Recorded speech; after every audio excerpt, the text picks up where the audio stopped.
There are some very specific foods on a ketogenic diet that can have some huge power when it comes down to helping you out on your low carb, high fat diet. Okay, whether it's fat burning, whether it is brain function, whether it is just overall health. Now, depending who you ask in the scientific community or in just different ketogenic communities, you will find that some people are absolutely adamant about specific kinds of fats. Okay, some people think only fats from meat. Some people think only fats from plant sources. Some people think a diverse profile. The fact is that the segregation of fats needs to not really occur because there's way too much in the way of a personalized approach with this. Okay, so the purpose of this video is going to be to teach you the benefits of the different fats to give you some little bit of an idea of which ones are going to be best for you. And I'm going to do a good job of breaking it down so you can kind of identify what your ultimate goal is. You see, what we have to remember is that different genes trigger different things. I might prefer to have fats coming from meat sources, whereas Bob sitting next to me might prefer to have fats coming from another source. We have to do what is called operationalize the variable. This means we have to find what is the definition of best. Is your goal to get these fats in because you're trying to generate more ketones, or is your goal to get these fats in because you're trying to bolster antioxidant properties within your body? So right before we dive in, just make sure you hit that red subscribe button and then hit that little bell icon so you can turn on notifications whenever we post a new educational video just about daily. And big credit to Nick Norwitz, who's helped me out a lot with research on this. And a lot of this has been something that he and I have been discussing. So he's an Oxford research student. He's absolutely awesome. So I just want to give him a big piece of credit there because I try to stand on the shoulders of giants in the world of research. And that's how I'm able to get my good information out there because I don't just have it naturally. I have a lot of awesome resources. Let's start with saturated fats for a second. The cool thing is saturated fats are not all created equal at all. See, we, just in the general lay people, we look at saturated fats and we think, okay, saturated fats, we group them all together. Well, guess what? There are a lot of different kinds of saturated fats. Saturated fats range from 12 carbon chains all the way up to 22 carbon chains, which just means that they take shorter and longer periods of time to digest and they do different things within the body. Okay, so we have, in this case, lauric acid, we have myristic acid, we have palmitic acid, and then we have stearic acid. And they all come from different sources and do different things. So they're not created equal. Now let's talk for just a second about lauric acid, myristic, and palmitic, which you're going to get from coconut oil, you're going to get from some animal sources, and you're going to get from some plant saturated fat sources.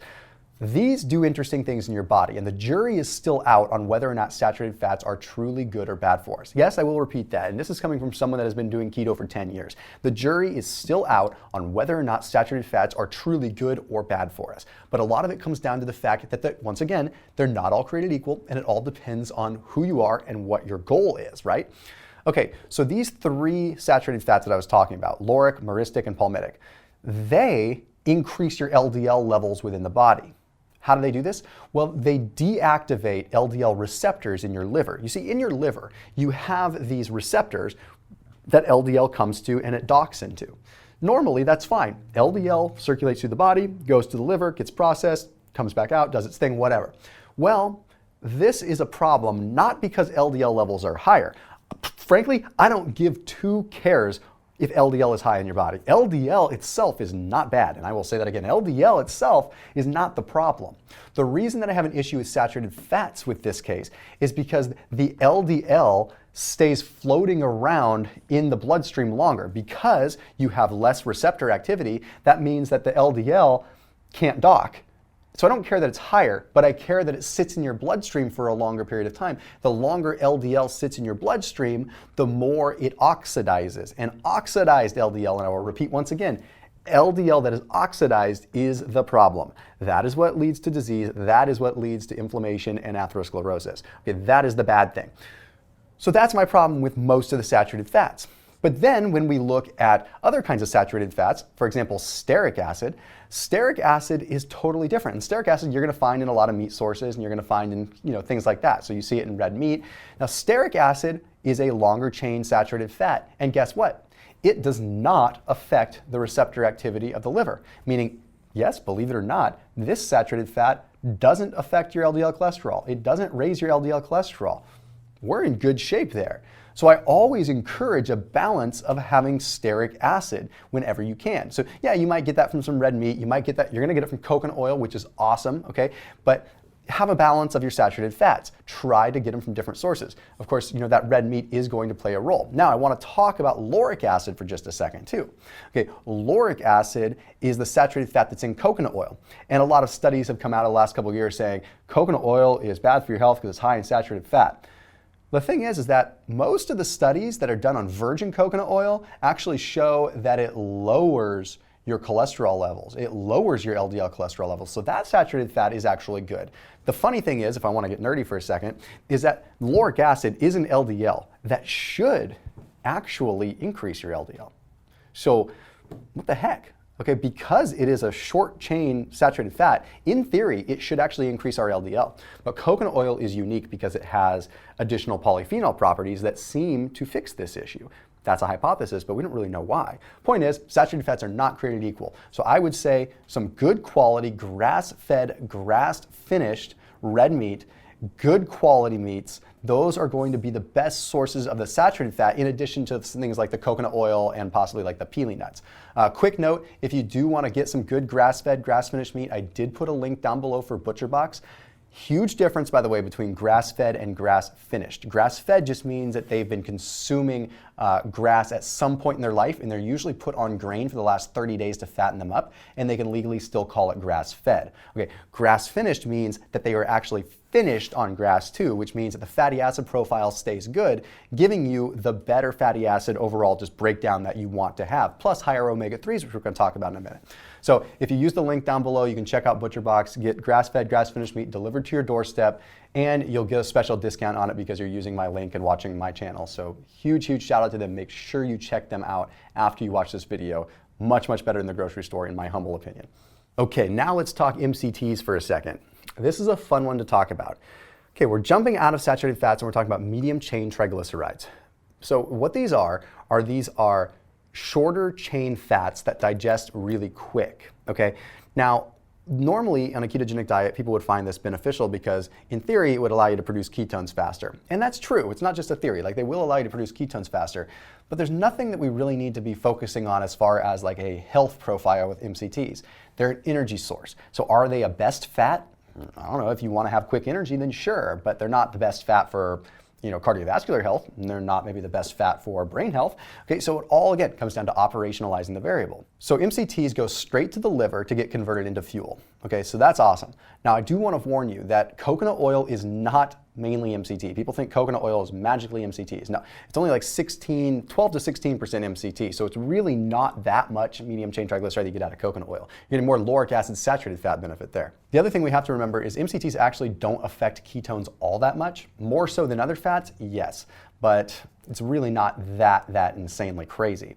Fun fact, if you want to get a fun version of MCTs then, you actually consume goat cheese. Goat cheese is a tremendous source of MCTs. In fact, it gets converted into your body into MCTs. So that's just kind of a fun fact there, but total nerd fact.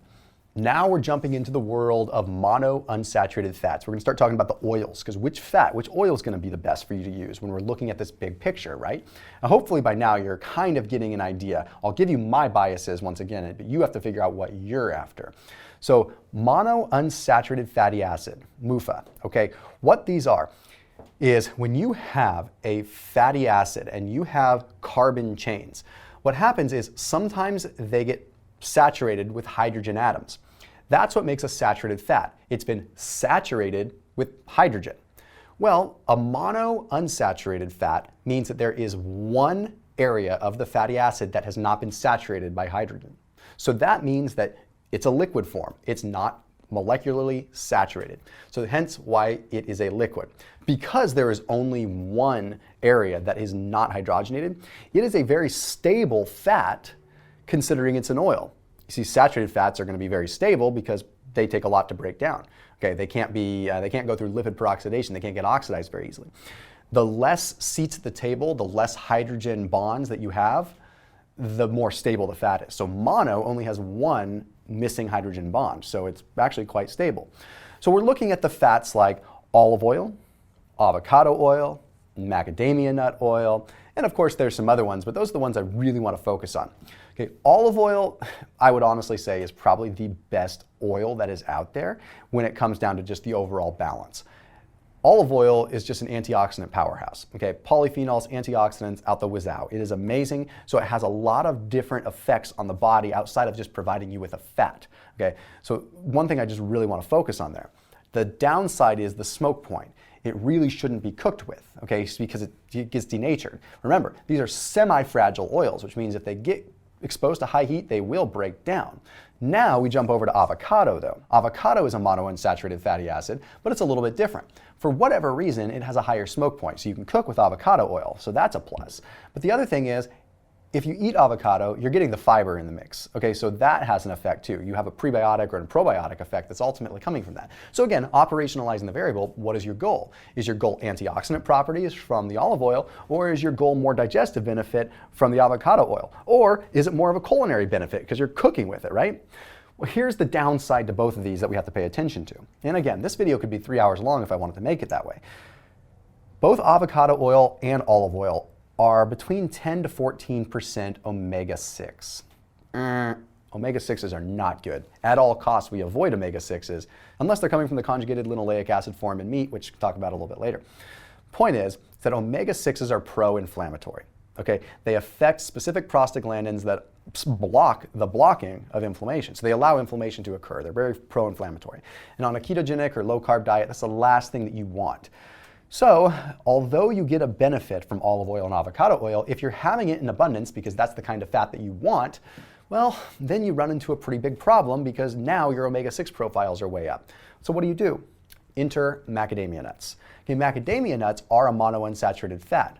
They don't have some of the same good properties of olive oil and avocado oil, but they are a much lower omega-6 profile.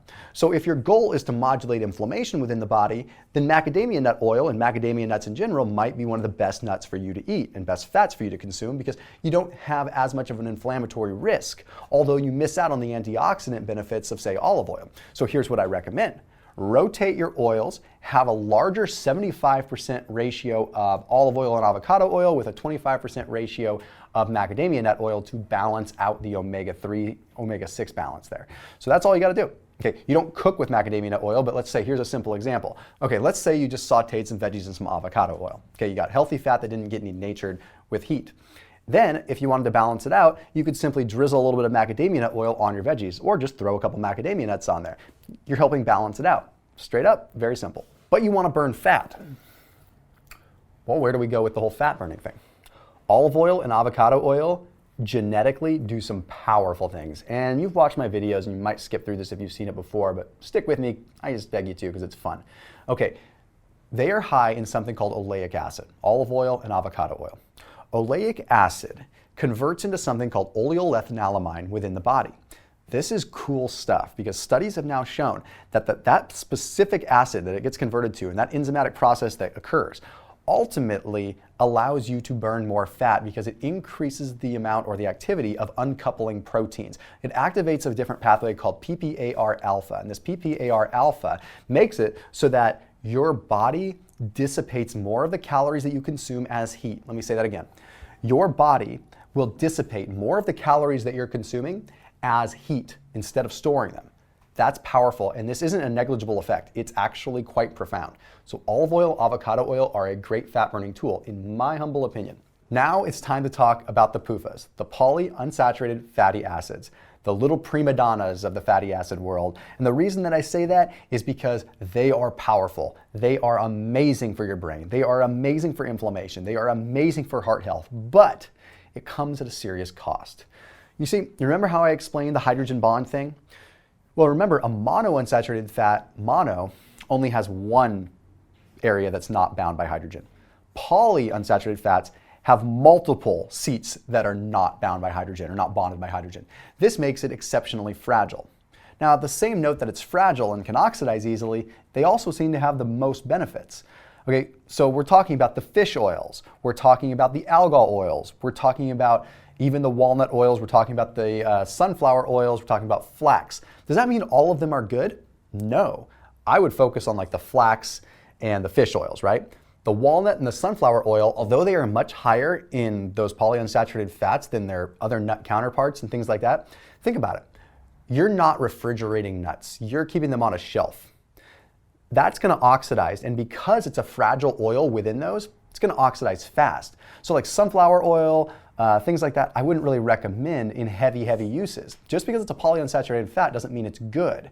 It means that it's fragile, but it doesn't mean that it's good. So we focus on omega-3s predominantly from fish, right?